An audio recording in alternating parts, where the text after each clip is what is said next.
en ese momento, cuando yo vi esa recapitulación de los partidos que hubo, yo me quedé impresionado con Zidane. O sea, yo obviamente cuando empecé a ver el fútbol, el nombre Zinedine Zidane ya era algo importante. Ya estaba en otra mesa de los futbolistas o estaba en la mesa principal. Pero, por ejemplo, el partido de Francia contra Brasil en el Mundial del evento, sino en el sistema futbolístico de los dos planteles. O sea, Brasil, que tenía un equipote que no manches, o sea, lo veías tú, daba miedo. O sea, simplemente con tener al fenómeno Nazario, con Ronaldinho, con Cafú, con Dida. O sea, todo el campo tenía una posición muy buena, por donde tú lo quieras ver. Pero Francia también. O sea, la playera que Francia tenía, la blanca, es muy bonita, muy bonita. Creo que es de los jerseys que más me ha gustado de los mundiales. En ese partido, pues Francia avanza a la final. No vamos a hablar de los mundiales específicamente, sino de las finales, que fue Italia contra Francia.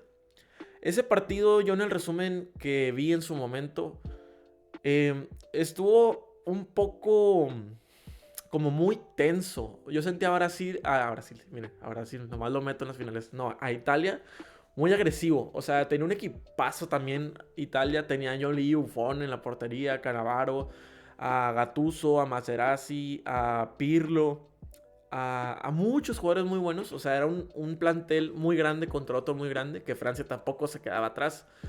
Que tenía a Zinedine Zidane, a Thierry Henry, a Franck Ribéry, o sea, tenía a Vieira, muchos jugadores muy, muy históricos. Me acuerdo muy bien que en el primer tiempo de ese mundial, en el típico penal, no típico, mítico penal de Zinedine Zidane, que es un disparo de Panenka. Creo que hay que tener muchísimas agallas para cobrar un penal de Panenka en una final del mundo. Más aún sabiendo que no existía el VAR. Que ese gol, pues tal vez sin la repetición que ahora se utiliza muy fácilmente, en ese momento pues el gol pudo haber sido anulado con facilidad. Porque muy apenas entra el balón. Da un disparo al travesaño de Panenka. Rebota en el travesaño y muy apenas entra en la portería. Pero al final del día fue marcado como gol. Cosas extrañas de este partido. Zinedine Zidane venía haciendo un mundial de locos. Venía anotando, haciendo muchas jugadas muy buenas, dando asistencias, una presencia muy importante, siendo el capitán del equipo. Y en ese partido, bueno, no me quiero adelantar todavía al tiempo extra, ¿verdad? Se notó un poco diferente. O sea, como que fue tanta la presión en Zidane que siento que explotó en cierto punto. Después venía el empate de Italia de un gol del mismo Materazzi, y que fue un tiro de esquina, recuerdo, de Andrea Pirlo. Centro, cabezazo y gol de Materazzi que ponía el marcador 1-1. Después el partido siguió con llegadas, con atajadas. Recuerdo una en especial que fue del mismo Zidane con Buffon, que fue un centro de parte derecha de Franck Ribéry. Un cabezazo de Zidane y la tajada que pues muchos recordamos, a los que nos gusta la portería pues de Buffon, con ese manotazo con la mano derecha. Pero en el tiempo extra está este recuerdo amargo sobre la carrera de Zinedine Zidane, que fue pues su último partido, sobre el cabezazo que le dio a Materazzi, que los dos que anotaron en el partido pues terminaron confrontándose. En realidad yo no conocí tanto a Materazzi en ese momento, pero lo que yo escuchaba es que él era alguien muy agresivo, que era alguien que solía hacer muchas faltas o que era muy explosivo. Zinedine Zidane no sé qué escuchó o qué le dijeron, porque supongo que fue una provocación verbal, o que fue un insulto, o que entre jugadores hubo ahí alguna ofensa. Y Zidane le da un cabezazo con esa calva en el pecho y creo que fue muy peligroso, o sea, en el corazón. E incluso creo que a esa altura del partido en el que pues ya hay un desgaste físico y que estás en un ritmo diferente con una respiración muy elevada y todo muy peligroso como para recibir un impacto en el pecho de ese tipo. Y obviamente Zidane fue expulsado por la agresión. Y ese recuerdo amargo y triste donde Zinedine Zidane pues se va en el túnel, ¿no? Y dándole la espalda a lo que posiblemente hubiera sido el broche de oro de su carrera, a pesar de que él ya contaba con un mundial, se pudo haber retirado con uno más. Este partido terminó 1-1 y se fueron a la tanda de penales. Donde un disparo del Trezeguet fue al travesaño y a la línea, muy parecido a lo que pasó en el primer tiempo. Pero este balón no entró, así que fue un fallo para Francia. Y ninguno de los otros dos equipos fallaron los demás penales, dando esto la victoria para Italia. Fue un mundial muy bonito. A lo que yo pude ver, me hubiera encantado estar en esa época. Incluso los jersey de ese mundial los recuerdo mucho. El balón también, no recuerdo el nombre en este momento, pero lo van a ver aquí en pantalla. Italia se coronaba campeón de este mundial 2006. Y yo creo que fue una final muy mítica, muy recordada por estos ciertos factores. Y creo que el personaje principal, independientemente de la derrota, fue Zinedine Zidane.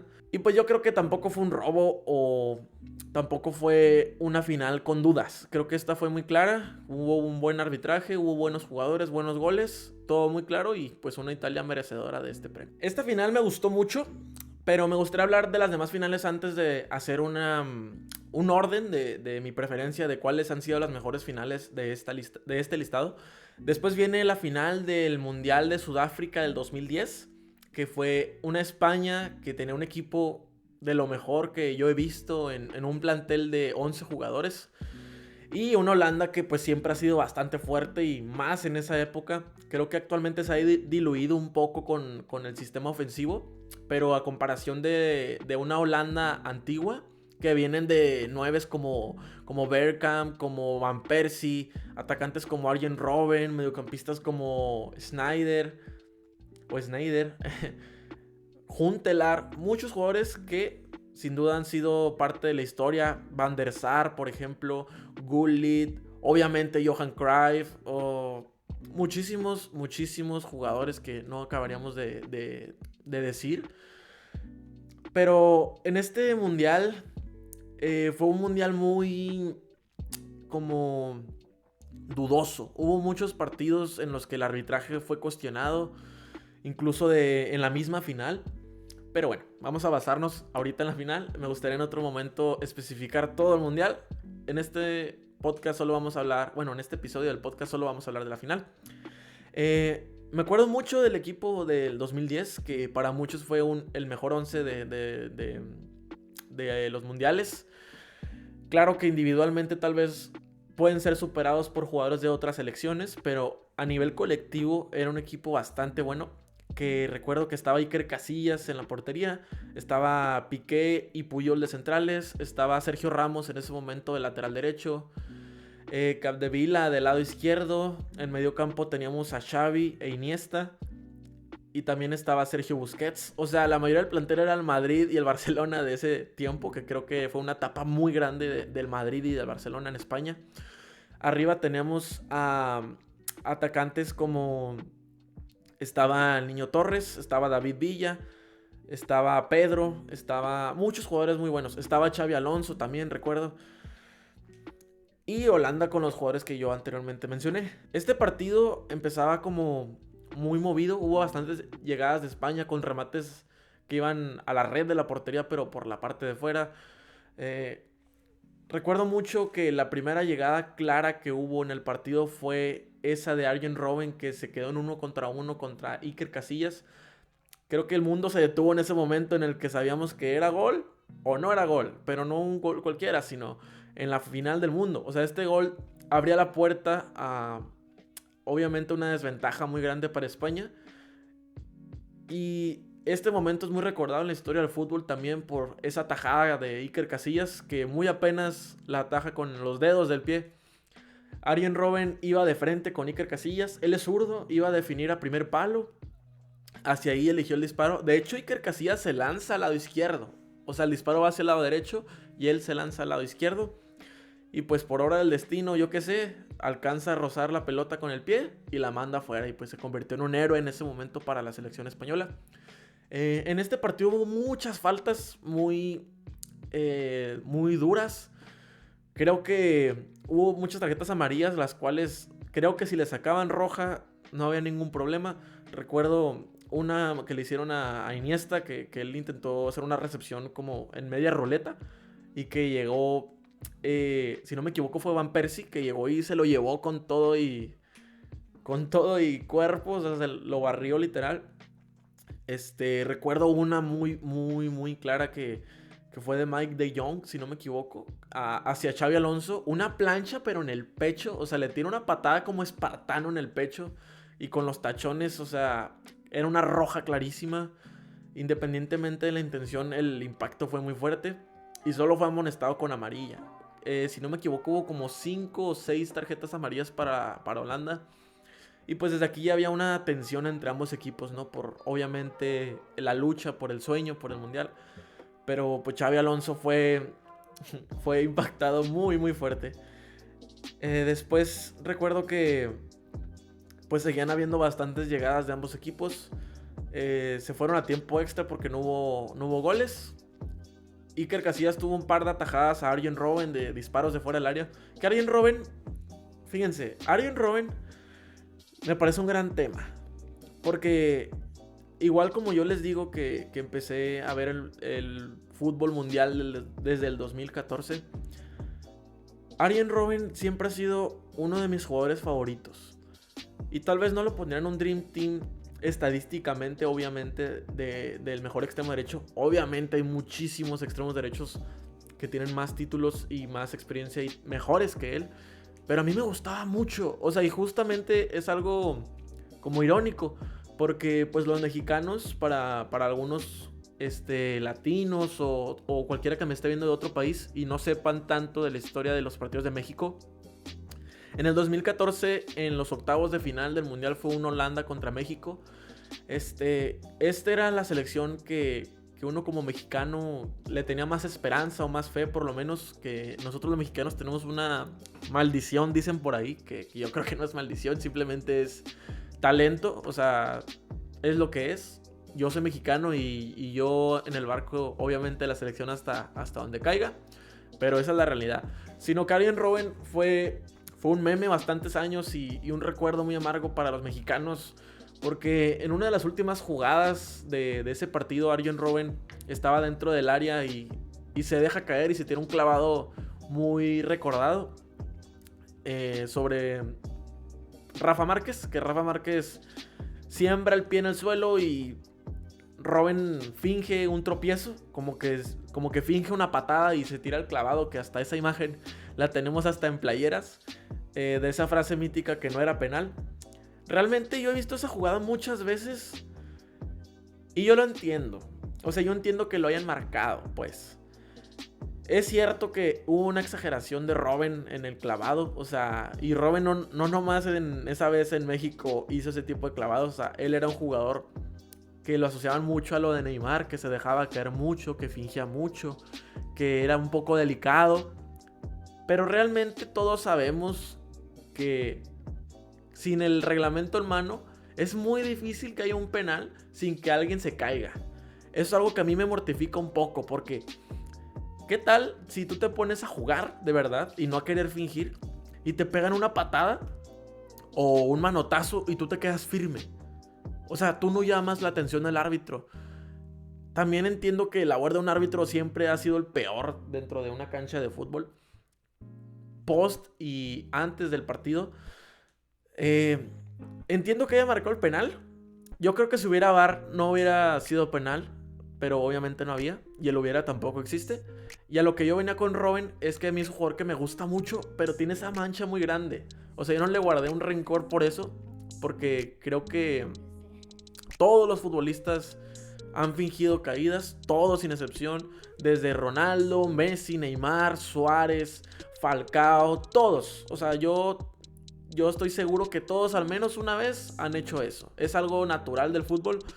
Que es antideportivo, pues no lo sé. Que es trampa, pues no lo sé. Porque al final del día, si no fuera trampa, pues el árbitro no lo contaría, pues. Bueno, volviendo al tema de la final. Arjen Robben siempre tenía una jugada que era la misma, pero a pesar de que la gente sabía que esa jugada es la que él siempre hacía, que era enganchar de la parte derecha de la cancha hacia la media luna del área y disparar a primer palo, que tiene muchísimos goles en su carrera, así en el Bayern Múnich, en Holanda también. En esta misma final lo hizo y pues creo que no fueron muy efectivos los disparos, pero Iker Casillas tuvo muy buenas atajadas en la final. Sino que hasta los últimos minutos del segundo tiempo extra de esta final, Andrés Iniesta definía una volea contra Holanda que el portero termina tocándola, pero iba tan fuerte que no pudo sacarla. La narración me acuerdo que fue muy épica, que fue... No recuerdo el nombre sinceramente del narrador, pero es alguien español. Y recuerdo mucho que la celebración, obviamente es el sueño de cualquier aficionado al fútbol, ver a su país campeón del mundo, que es lo más alto que se puede ganar en el fútbol. Y pues con este gol terminaba el partido. Bueno, minutos previos antes de esto hubo una expulsión a un holandés, recuerdo muy bien eso. Y pues el partido terminaba con marcador 1-0. Sí fue una final bastante reñida, fue muy tensa. Yo la definiría como tensa. Todas las finales son tensas obviamente por la presión y por el peso que significa el perderla o ganarla y la historia que puede cambiar. Pero esta final sí fue entretenida, pero creo que no ha sido de las mejores. Yo la definiré como tensa. Claro que si yo fuera español, obviamente creo que la tendría en otro nivel de final. Pero pues esto fue lo que pasó en esta final. Y me gustaría dejarlo aquí a un lado de lo que ya mencionamos anteriormente, que fue lo de la final del 2006. Así fue como pasaron estas dos cosas. Te invito a que veas los resúmenes si tú no has visto esto, si apenas estás conociendo el mundo del fútbol. Esto es historia. Haz de cuenta que es el primero y segundo grado de primaria en el fútbol. Te invito a que lo vayas a ver en algún resumen de YouTube que lo puedes encontrar. Pero bueno, pasemos al siguiente mundial. Tô botando nela, é só catucada no barraco da favela. Tô botando nela, é só catucada no barraco.